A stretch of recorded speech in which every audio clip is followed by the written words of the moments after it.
Hello again. Tonight we're going to go over, well, maybe it's not night for you. For me, it's night. You can see on the clock up in the upper right. It's almost 10 o'clock at night. Oh, my God. Monday the 13th, too. Anyway, I'm going to show you why I use RGB instead of CMYK. This kind of stuff is personal choice, and lots of people will swear by CMYK, and lots of people will swear by RGB, and it's like arguing Mac versus Windows or something. It gets people worked up sometimes. But I'm going to show you my own reasoning for using RGB, and I'll show you some of the shortcomings, or actually only one that I can find, that I think of anyway, of working in RGB. CMYK, for the way I work, has a lot of shortcomings, so I don't work that way. Working in comics, we work for print, and the page has to be in CMYK for it to print. That's the way printers work, and you're going to have to convert it to CMYK in the end anyway. But you can view it as if it's CMYK by turning on this guy here. You press Command Y on the Mac, Control Y on Windows, and it will use your proof, your working CMYK there. You can set this. It might default to something else. I don't know. I've been using it for so long that it's already there. Then it uses your working CMYK. In my case, I mostly work for DC and Image at the moment, and Marvel has their own color settings, but for Image, I use the DC settings as well. It looks like this. If you pause the screen and you want to set it up, you can set this up, and then you go to CMYK, and you would go to Custom, and you would set this up like this. SWOP coded, standard, 20% dot game, UCR, 100 on the black total ink, and 280% on the total inks. That's like your CMYK percentages all add up. So if you put 100 of each, that would be 400%. It's not possible. So when you work in RGB and you set this up, it will automatically use these when it's converting to CMYK. So the darkest color on your page will not have more than 280% of total ink. If you work straight in CMYK, from what I remember, I haven't worked on it in years, but you could actually get that up to 400%, and that would not be good. It would not print good.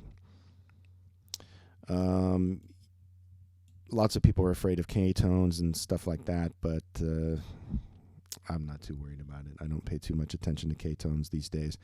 It comes from a mindset from the old days. We would always have problems with K-tones printing too dark. Actually, sometimes too light, but usually too dark. So when you got K-tones over about 20-30%, they would really muddy up your pages and cause a lot of problems in print. But printing these days is a lot better, and that doesn't really seem to be an issue very much these days. I get up pretty high on K-tones and rarely have any troubles.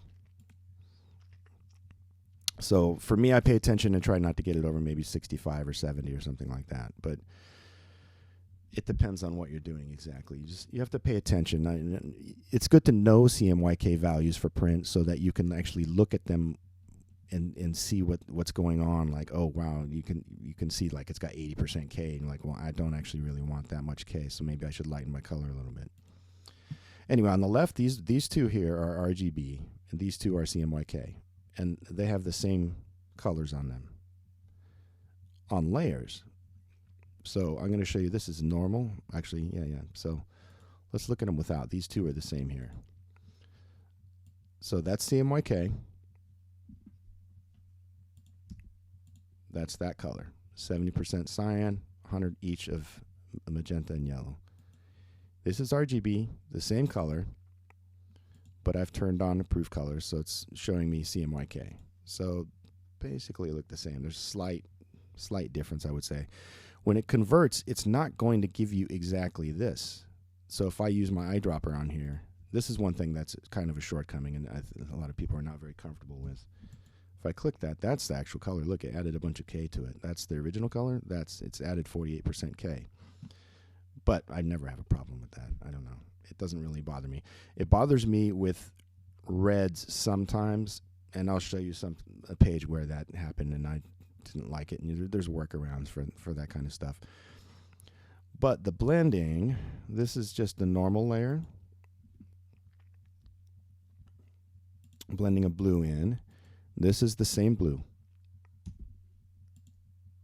No, I'm on the wrong layer. Let's see. 60% cyan blending in. When you're in CMYK, when it's going into that, it gets really warm in those mid-tones. I switched to RGB about, I think, in 2006. I worked in CMYK from like 1995 to 2006, so 11 years. And since 2006, I've been in RGB for almost everything, I think, pretty much. I was working on Daredevil, and I was finding like painting the red costume when I wanted to do something like blue lighting on it and stuff. I wasn't really happy with what it was doing. It was getting into these muddy browns in the midtones, which I didn't like.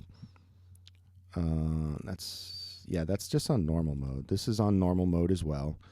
And so this wouldn't even have to be on a layer. It could just be straight on the same layer as the red. But I liked what that was doing better. That's one of the reasons I switched. The transition between the colors I like better. And like I said, this stuff is personal choice, because a lot of you are probably watching this and saying, well, actually, I like that one on the right better. So it's up to you. You should do what you like, not what I like. But I'm just telling you my experience and why I made the choices I've made. So one thing that, I don't know if it's going to look much different here. Let's see. Screen mode. Yeah, it's not a big, huge difference or anything. But one thing that RGB does really a lot better is blend modes on layers. The interaction between layers of colors. This is an example. These are even just, that's normal. Actually, that one's screen, so let's set this to screen as well. Okay, those are both screen now. Those are the same colors. You're like, no, they're not. They don't look the same at all. But I chose the same colors. So, for instance, let's grab this and just delete the color that's on there. And then I'm going to grab this red, which is just straight that red, and I'm going to go ahead and just make it illegal color. This means it's out of gamut for CMYK. It's an unsafe color. And let's just drag this all the way up. Or not. Let's leave it so it's got a little bit more magenta to it. This is a really bright red. Let's try blending that on there and see what happens. In screen mode, it doesn't even look red. It looks like shit. It doesn't look good at all. It has no punch to it at all. On this one, let's delete that and do the same gradient at 100%. That's much better. For me. I mean, in comics, a lot of times we have to do effects like police sirens or like laser blasts or fire or magic or whatever. And so having this kind of washed out, frankly, washed out bullshit, this looks like shit. I don't like that at all. So if you want to do a lightsaber or something, like, what looks better, this one or this one? For me, the choice is pretty clear. Again, it's up to you what you want to do. And if you're all working on one layer and stuff, it's not necessarily that big of a deal. It has a lot more, well, I guess the transition between colors and gradients, but also those blend modes on layers. That's one of the big points for me. So we'll close these out, and I'll show you some page examples where the difference between what it would look like in CMYK and what it looked like in RGB. First up, I'll show you Wytches, a page from Wytches. And Wytches is really overdone and crazy, and I don't recommend you do this style of coloring, but I developed that style of coloring for that book specifically. On the right is that page in CMYK. On the left, it's in RGB with CMYK proof turned on. So if I flatten this and convert this to CMYK, it will look exactly the same as this. Whereas this one, it can't handle these paint layers in these blend modes. Linear dodge, lots of linear dodge, subtract. It just doesn't deal with it mathematically. I'm not sure why, but I'm sure someone will comment and tell me, which actually would be welcome if you know why. Go ahead and comment and tell me. But the math, it seems to be mathematically, when you're in CMYK, the transitions, the interaction of those colors on different layers and different blend modes doesn't seem to me to be satisfactory at all. It looks like shit. This is totally washed out, and it doesn't look good at all. These are the same exact layers and everything, just converted to CMYK. So this one, watch, if I flatten it, and then I convert to CMYK, you didn't see any change at all. Now this is actually CMYK. I'll undo that just so we're back to there. I think when you undo it, it turns it back off. Yeah, so that's what it looks like with just RGB, without CMYK turned on. And you can see that it's like illegal colors that would not print. But even when I do the CMYK, you can get some really intense hues and saturation going on with that stuff, and it's very useful. These paint layers, like I said, they're all exactly the same. I didn't change anything. I just converted this to CMYK and told it not to flatten. I also tried flattening everything except for those, just so I could test and see if it was the same. Convert that separately in CMYK, and same with those, and then drop them in again. And it's just, yeah, it just doesn't look good. So that's one example.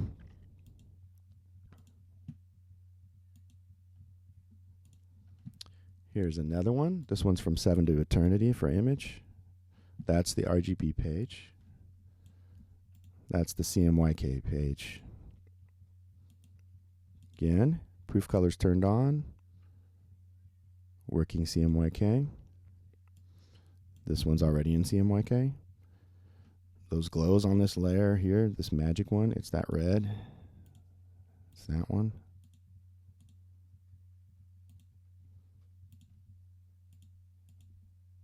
Just looks like shit. It's got no life to it. It's just totally washed out and useless. Again, if I flatten this and convert it to CMYK, it's going to look exactly like what you see here. There's going to be no visual change on the page for that. So I use layers a lot for coloring. I use normal layers for shading and like painting in the darker areas, and I use screen layers for the most part for the lighter stuff. And CMYK just especially can't deal with screen very good. Screen just looks like shit. So, like I said, you have to end up in CMYK, but you can work in RGB, flatten it, convert to CMYK, and there you go. This is all CMYK now if I grab these colors. So that's in the blacks. Here's in those. Yeah, it's all CMYK. Okay? All right, now we'll leave that one open for now, but put it to the side.